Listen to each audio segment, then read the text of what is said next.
It's a Thursday evening and nothing to do. Well, I have very good news for you. So virtually gather all of your mates for another episode of Gourmet and Grape. Good evening, everybody, and welcome to the third episode of Gourmet and Grapes. My name is Die Melkman, and I will be facilitating tonight's proceedings. For the first-time viewers, I would just like to give you a quick summary of what we're trying to do. So this is an initiative that was launched by Stellenbosch Wine Route, and the idea behind it is firstly to have a good time. That's why we are drinking wine already. And secondly, it is to celebrate the exceptional wines that we have within the Stellenbosch area, as well as the exceptional cuisine. The way we're going to do that is we have an expert on wines, and I will introduce him just now. So he'll tell us a little bit about the wines, and then we have an expert on the food, a chef that will tell us a little bit about boxes that you can prepare at home and gourmet style food. So the first thing that I would like to say, I got some feedback from last week's episode, and one of the things is they said that the translations at the bottom of the screen is a bit funny. The only thing I take from that feedback is that it is quite embarrassing when you are actually speaking English and the computer can't translate your English into English. So that will give you an indication of my English capability. At this point, I would also like to mention that you guys must please ensure that your glasses are full. Like I said, we're drinking wine, so you are obliged to do so as well. I learned during the week a little bit about the use of French oak barrels in the first fill and the second fill. But in my opinion, after all of that, I still think the most important fill in the wine industry is the fill of the glass. So make sure you adhere to that rule. Okay, so without any further ado, I would like to introduce my first guest. I had a look at the lineup, and the surnames is O'Quinnigan and De Haas and Dippenaar, so it sounds like a start of a joke. It's a Scotsman and a Frenchman and an Afrikaner walk into a bar. Luke, you're welcome. You are our wine expert for this evening. Any comments from your side at this point? Well, it's fantastic to join you tonight, and I'm looking forward to it. Just to correct you, the joke will even be better because it's an Irishman, Frenchman, and Afrikaner walk into a bar. Definitely improves the joke. Just a quick question. Luke is from Glenelly. Luke, there is a little bit of confusion relating to the pronunciation. Pronunciation is a quite difficult word to pronounce. But anyway, so Glenelly, what is the correct way? Am I saying it correctly, or is there other way? You're saying it correctly. It's Glenelly. And I know a lot of people would joke and say, oh, it sounds more like a whiskey than a wine. But I mean, if you look at the origins of the property, we have a strong feeling that at one stage the property was in some Irish ownership. Because if you look at up Glenelly on the internet, you'll find out just outside Belfast in Northern Ireland, there's a valley called Glenelly. And we feel it's some sort of connection from there. Okay, that's awesome. It's a bit of a homecoming. Then the second guest I would like to introduce and welcome is Chef Christophe De Haas. Christophe, you're welcome. Any comments from your side at this point? Christophe, you are the chef and owner of the Wine Bistro, and also Klein Joostenberg, the Bistro and Events Deli over there. Any comments from your side?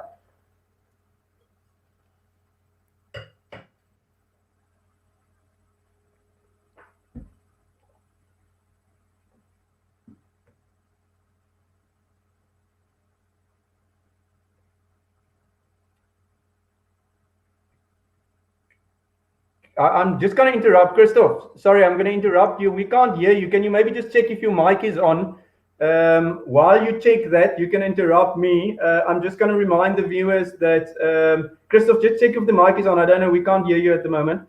The viewers, it's important to know that you are allowed to purchase wines from Mondays to Thursdays from 9 to 5, to make sure that you purchase your wines in the Stellenbosch area. It's exceptional wines over here. And if you join us next week for another episode, then you can be drinking the same wine as we are drinking. So yeah, just be reminded of that. Christophe, are you back online? Yes, I think I'm back online now. The Mac is been plugged on.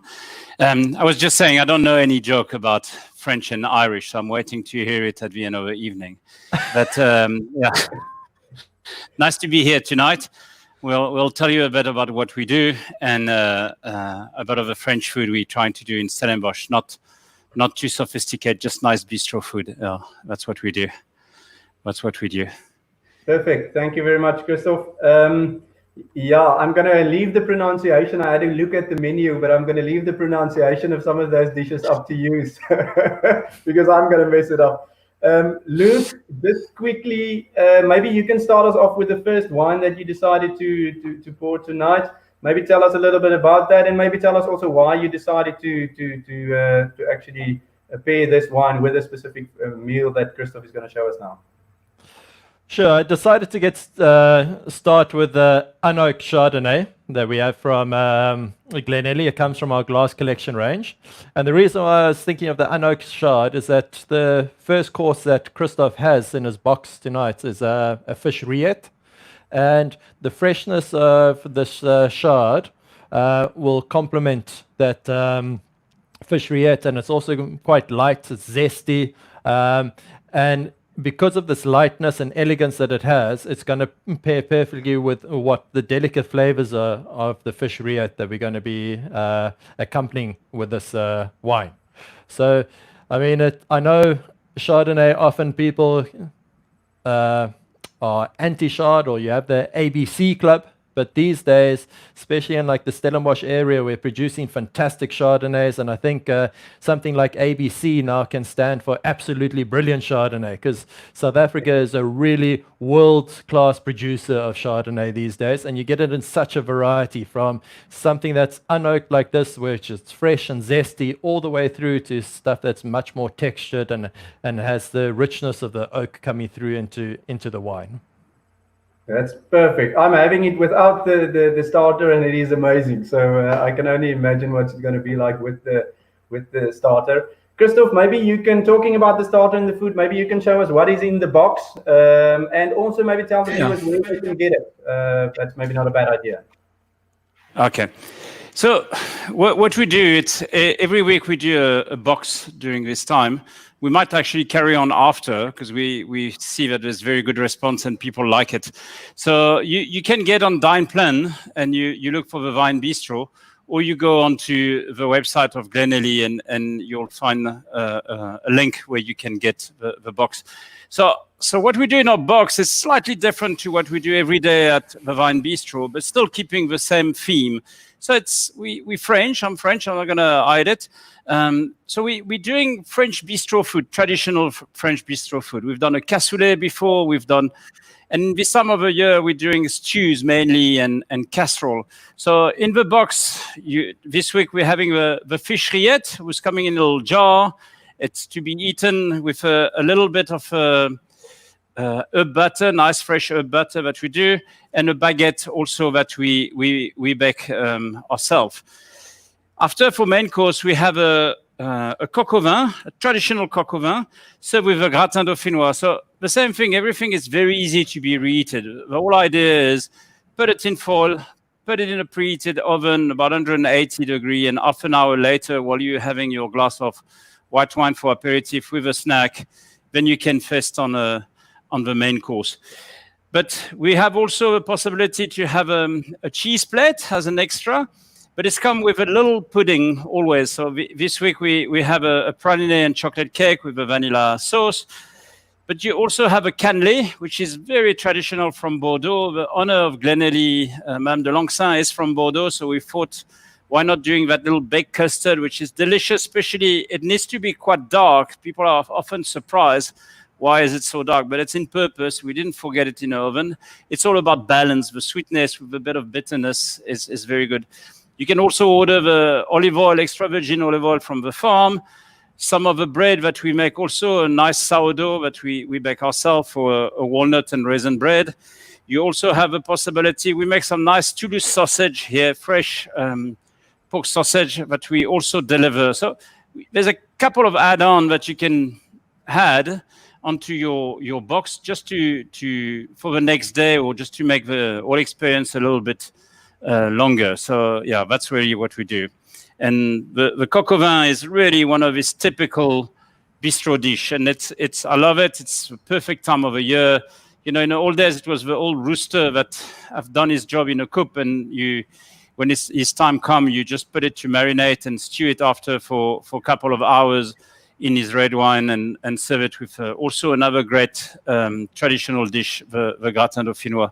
So in these winter days, that's really what we try to offer in our box. Something nice to eat and something really, really fulfilling, if I can say it like this. The winter is here to be enjoyed with nice wine and nice food. Yeah, here we are. That's perfect. Thank you very much. The winter is coming. It sounds like a quote from Game of Thrones. But I was series.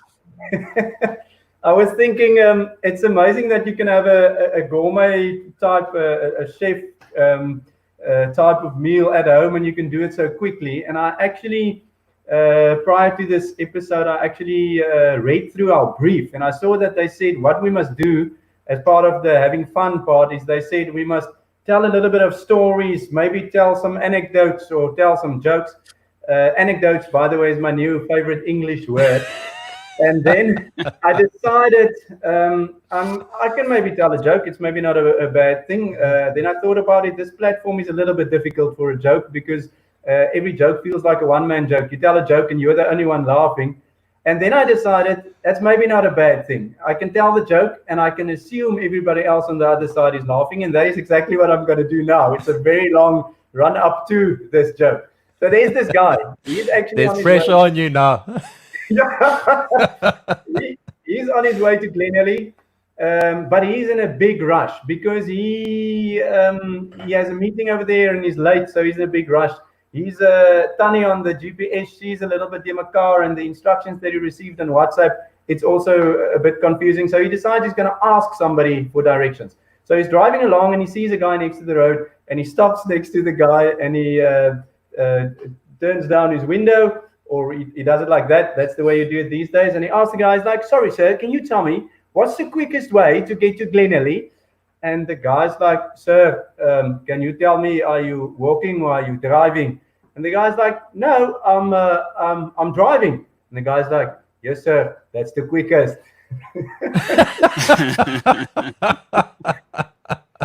I really hope the people has had enough wine to get to this point. So talking about wine, Luke, the next wine on your schedule, can you maybe introduce that?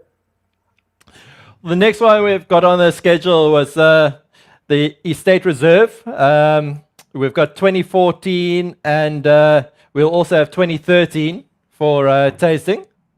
And the Estate Reserve is like a signature blend of ours. It harps back to the old clarets that were produced out of Bordeaux, where they used to use a little bit of Syrah in the blends coming through. And the reason why I also took 2 vintages is that we very much try and express the vintage coming through. So something like 2014, we've got a much richer style of wine, with 2013 is much more classic because it was certainly a little bit cooler for us.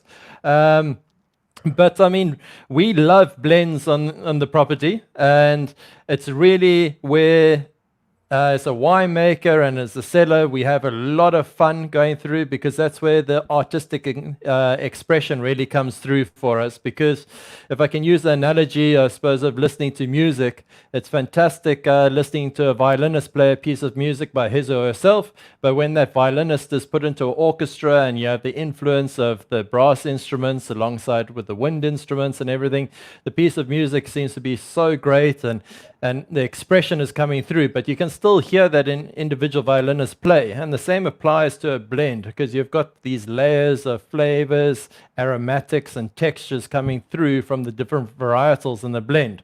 So these wines are Cab Sauvignon dominated, but they've got a touch of Syrah, they've got some Merlot in, Cabernet Franc and Petit Verdot. And all of these varieties knit together to bring a harmonious expression coming forward, and it also makes it a very versatile wine to pair up with foods. So as soon as I heard Christophe was going to do something like the coq au vin tonight, I thought this is going to be the perfect wine to go with it, because it is quite wintry at the moment. You've got this great coq au vin that's got all this warmth and unbelievable flavors coming through, and this complex flavor of these wines will marry perfectly with this, and it should be a fantastic experience going forward. Perfect. Thank you very much. Christoph, yeah, we caught you off guard over there. I actually have a question. Free off guard, yeah. Sneaking at the back. Coq au vin, I don't know if my pronunciation is correct. It's all about pronunciation tonight. What does it mean and what is it exactly? What, coq au vin? Yeah. Coq au vin means cockerel in red wine.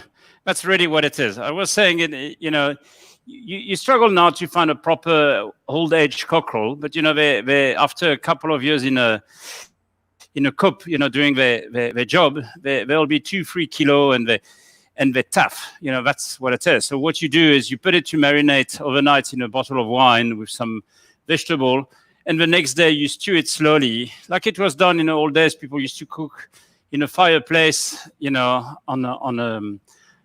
big cauldron, a bit like a poiki, basically. There's nothing new into that. And it was slow cook for a few hours. And that was what a coq au vin is. And it's become one of these dishes that in French food, you have it, any restaurant, any bistro, all over France, you'll find a coq au vin. It's really a dish which is, I think, part of our identity. From there, there's a whole lot of, Boeuf Bourguignon is a bit the same thing. You take the tough cut into the beef and you put them to marinate. So they're all linked together. They're not necessarily, when we say Boeuf Bourguignon from Burgundy, but it's done all over France, and it's really the dish that we enjoy in winter. I mean, obviously in Europe, it's much cooler than here, so they have it the whole year round. Here in summer, I don't think by 40 degrees you want to eat a coq au vin or a Boeuf Bourguignon because it's quite rich. But a day like tonight, it's perfect, and you enjoy it with a gratin dauphinois. It's the same thing. It's layers of potatoes that you bake in cream and with a bit of nutmeg. So a gratin dauphinois normally, and once again, it's one of these dishes where there's so many recipes. You don't have cheese; it's just cream and potatoes. So it's very healthy, and you enjoy it in winter. Yeah. So Christoph, that's what we're serving tonight. The one question I had is looking at the coq au vin. Where did it have an origin ever in France? I know now it's cooked all over the place, but there are certain dishes that you have around France that did have a regional start and then spread out from there. Or is it just a general thing now? No, coq au vin is really, France was a rural country like many countries in Europe. I think there's a bit of misconception. I'm actually glad you talk about that, because people always think about French food, very sophisticated, small portion and so on. And it's not. It's so far from the truth. French food is actually very rustic, and it's strong flavors, it's stews, it's casserole. It's farm food, if I can call it like this. And until the beginning of the 20th century, I think 95% of the people were living in the countryside. And they all had in their back garden a couple of chicken, and maybe even some of them had a pig. So people were really living out of the land. It was all about preserving. We talk about cassoulet and confit. It was the same thing. All of this was done before we had refrigeration and so on. It was all done. People at home will slaughter pig once a year or twice a year, and used to put it in salt, used to preserve it into fat. And all these dishes are like the cassoulet. They're really dishes which are rustic dishes, and they are what French food is all about. And it's not the Parisian 3-star Michelin type of food, which is French food. That's nice. It's also very nice. We enjoy it. But French food, if we talk about French food, it's actually really rustic food, and there's a big misconception about that. I think what's nice on the other side about French food is being in the center of Europe. We have so many different climates. So from the north, if you go to Alsace, for example, you're bordering with Germany. It's cold. We farm with a lot of pigs. We do quiche Lorraine, that's where it's coming from. We use pork, salted pork. If you go to the south, to Nice, there's a dish called pissaladière. It's very much like a pizza. It's about basil, it's about tomato, olives, onion. And this dish, if anybody have lived in south of France for a year, the climate is very similar to what we have here. So you will not probably eat very rich food like a coq au vin, but you will eat very similar as what you'll eat in Italy or even here. So yeah, but this dish have been over the years. You see them everywhere. Yeah. What I loved about what you're saying there is I remember when I was living in France and working, the best was when I used to go down and just get the plat de jour. And the restaurant that I used to eat was a very simple, but it was just for the locals. And in Bordeaux, the plat de jour was the thing that you had because it was the freshest, it was a rustic food, but incredible flavors coming through on it. And it was always a surprise when you went down to see what you were going to get. Well, plat du jour, it's really the essence. I mean, the word bistro over the years has become fancy restaurant, but a bistro is originally is a pub. It's like pub food in England. It's the same thing. It's the place which open at 7 o'clock in the morning, and on your way to work, you stop, you have a coffee. I remember when I was a student in Paris, we used to go to the hotel school and we take the underground, and you stop in one of the bistro, and in a counter there's hard-boiled eggs, which are not peeled. They're just like this, and you grab one, and you don't get given a side plate. You just take your espresso, you remove your cup and you get your saucer, and you peel your eggs onto it. You know, that is what a bistro is all about. And you come back for lunch, and you have a stew, you have a casserole, whatever it is. Also, another thing which a lot of people don't know, we eat a lot of offal. We eat tripe, we eat art, we eat really everything. And that's what you find in typical bistro fare. It's that sort of thing. And you'll finish with a small crème caramel or a small slice of tart. So that's, bistro, as I say, over the years, now we got some delicious bistro which are actually more fine dining than what is originally a bistro. Definitely, definitely. I love this conversation because it is educational as well. So, Luke, thank you very much for the question. I really enjoy this. I actually want to ask you a quick question, Christoph. I'll ask you something now. So recently I figured out that regarding wine, Luke, you also have to have the correct lingo. So you need to have certain terms if you want to talk wine. So one of those terms that keeps on popping up is to decant wine. Okay, but it's one of those things that it crept into normal life as well. I was talking to my friend the other day about a car and oil, and at a certain point he's having car problems, and he tells me, but then so why don't you just decant the oil into the car? And I'm like, hell, since when do you decant oil? I'm from an area called Moereesburg, and it's a brandy and coke area, and never in your life you'll decant brandy and coke. You'll gooi it, and that's the same thing you do with oil. But decanting, tell me, what's the do's, what's the don'ts? What's the entire idea behind it? Well, decanting, what it really does is it's helping aerate wine a lot. That's one side of it. But also, if you look at decanting and you go back into the past, when we had wines many, many years ago, you used to age the wine for a long period of time, and also you didn't filter the wines. So there used to be sediments that formed in the wine. So by decanting the wine, you could separate the wine from the sediment, so you had a cleaner product when you're drinking it, as it were, because the sediment would have settled towards the bottom of the bottle here, and you'd slowly pour it out, and you'd leave the sediment in and have a clean wine in the bottle. But these days as well, with decanting, what I was saying about aeration, you opening up the wine a lot because it's getting a lot of oxygen coming in, because you must remember that the wine has been locked up in a bottle like this and has had no oxygen to breathe. So it's the first time, because wine is a living entity, it's the first time it's been able to take in oxygen again and start to express and open itself up. And that's how you start to open up a lot of aromatics. It also will start to round off a little bit of tannin and things like that. But decanting as well It's fantastic with young wines and things, but if you have a very, very old wine, you have to be quite careful with decantation, because obviously the very old wines have got much more delicate, and if you decant, that expression of the uptake of oxygen coming in can actually break the wine down. So yeah, it's a fine balance what you have to do with it. But it's all about opening the wine up, really, getting its expression of vibrancy and fruit coming to the fore.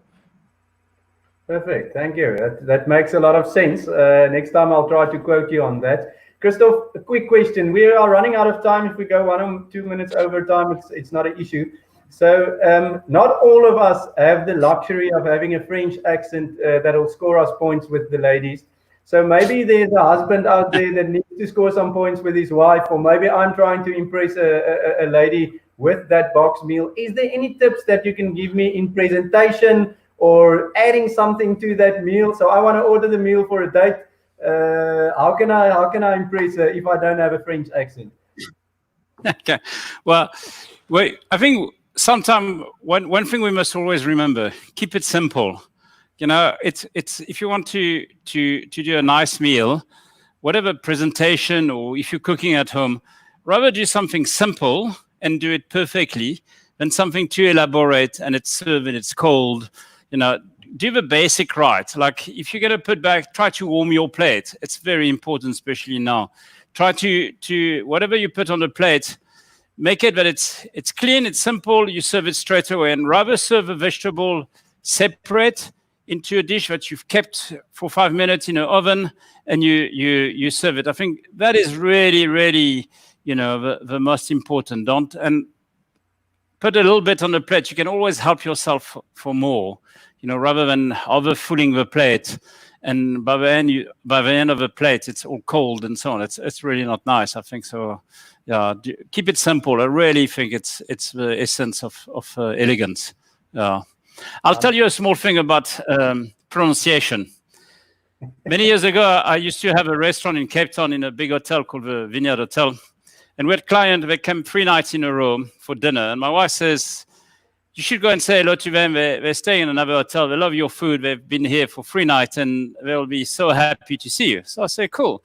I go into the lounge. They're having a drink at 7 o'clock before the service starts. And I introduce myself, and the guy stand up and he says, I'm John Smith from Surrey in England. And I looked at him and I said, well, you don't have to be sorry to be English, you know. And he looked at me a bit puzzled and he sat down. And I thought, well, he's a bit of a strange guy. He must be English anyway. And then my wife walked behind me and she says, he's not sorry, he's from Surrey in England. And then it dawned on me. So pronunciation is every corner you can have it wrong. Yeah. It's key. Okay, on that point, thanks. I'm going to quote you on that. So if I'm going to try and impress a lady, I'm going to tell her the plating is so simple because an expert told me just keep it simple. That's the line I'm going to use. You can get out of any situation like this. Minimalistic also works well. That's perfect. Okay, guys, we're nearing to the end of the episode. I don't know at this point, Luke, maybe from your side, is there anything else that you want to add? Maybe an interesting story. We went through an extensive lockdown period now, new awarenesses or new hobbies that you picked up. Any last comments? I'm gonna start with you, then you can end it off, and then Christoph, and then I'll just greet the guys at home. Well, I think the lockdown period, I've been fortunate because I live on the property, so I've had a lot of space. So my lockdown's being quite different to everybody else. But certainly I think something that I've really missed is the opportunity to interact with people and go out to restaurants and enjoy incredible food. And I can't wait to be able to get back to start to do that and experience it and have that interaction taking place again and sharing a great glass of wine. Because I think sharing wine, it's about the wine, but it's also about the interaction and the sharing that you're having with the people that you're sharing that magnificent bottle with. And it's about creating memories. That's what's important about it. Oh, that's great. I think all of us is looking forward to that. And the good news of President Ramaphosa I think it was last week, is that the restaurants will be opening soon. We don't exactly know when and we don't exactly know how, but it is something to look forward to. So I can fully agree with your comments. Christoph, on your side, maybe a last comment on the meal or on the lockdown or on pronunciation. I don't know.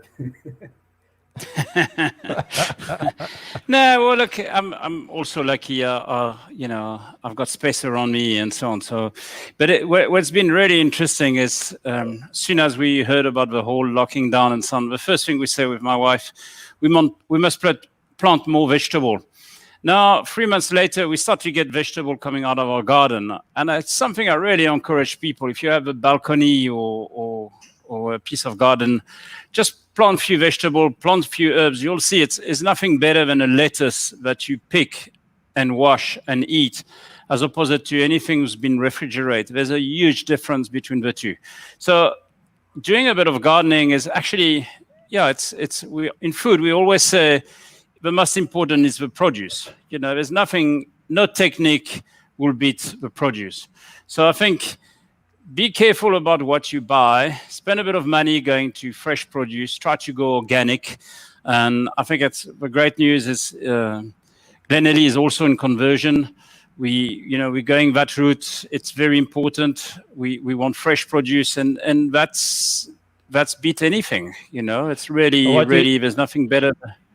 What Christoph was saying there, that's probably one of the benefits that I had from lockdown, is that I could plunder his vegetable and herb garden up at the restaurant. Yeah. You know, I spent a whole year, maturing this little garden, and I come back and everything is gone. And Luke told me how good my vegetables are. But anyway, he will pay for it. At least somebody appreciated it. Exactly. Yeah. Gentlemen, I think that is actually the end of our episode for tonight. Thank you very much for the insights. I really enjoyed it and the interesting stories.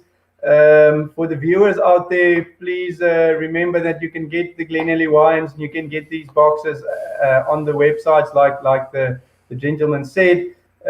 Please support them. I can vouch for the wines. It's exceptional wines. It's amazing. And then one last comment from my side. During the week, I actually read that there is a phobia. They call it no vino phobia. And that is a fear of running out of wine. So with you only being able to purchase wine from Monday to Thursday, make sure that you purchase a correct amount, because the weekends is a little bit stretched now. So make sure you get the wines and make sure you get the food boxes. Gentlemen, thank you very much.